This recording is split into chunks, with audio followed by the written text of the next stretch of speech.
उदयाचलमागत्य वेदरूपमनामयं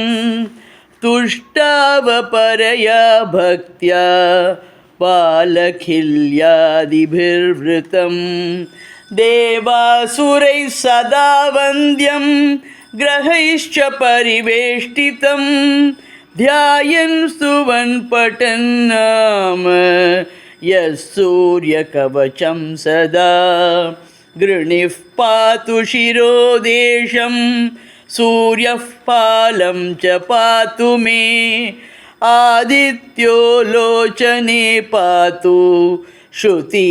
पातु प्रभाकरः घ्राणं पातु सदा भानुः अर्कः पातु मुखं तथा जिह्वां पातु जगन्नाथः कण्ठं पातु विभावसुः स्कन्दौ ग्रहपतिः पातु भुजौ पातु प्रभाकरः अहस्करः पातु हस्तौ हृदयं पातु भानुमान् मध्यं च पातु सप्ताश्वो नाभिं पातु नभो मणिः द्वादशात्मा कटिं पातु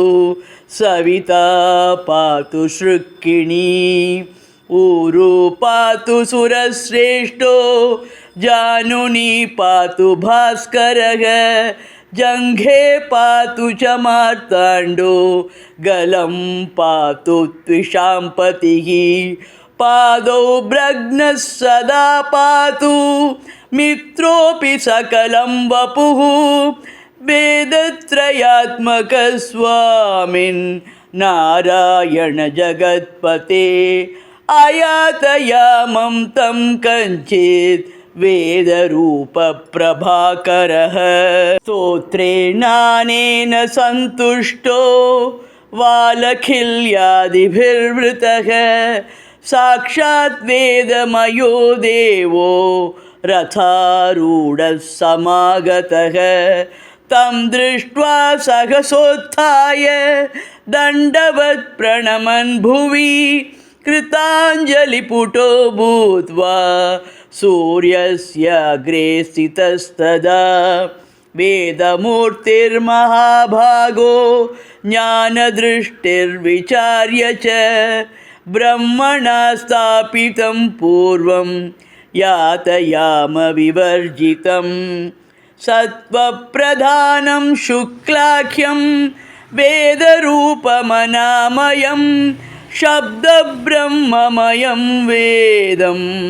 सत्कर्म ब्रह्मवाचकं मुनिमध्यापयामास प्रथमं सविता स्वयं तेन प्रथमदत्तेन वेदेन परमेश्वरः याज्ञवल्क्यो मुनिश्रेष्ठः कृतकृत्यो भवत्तदा ऋगादिसकलान् वेदान् ज्ञातवान् सूर्यसन्निधौ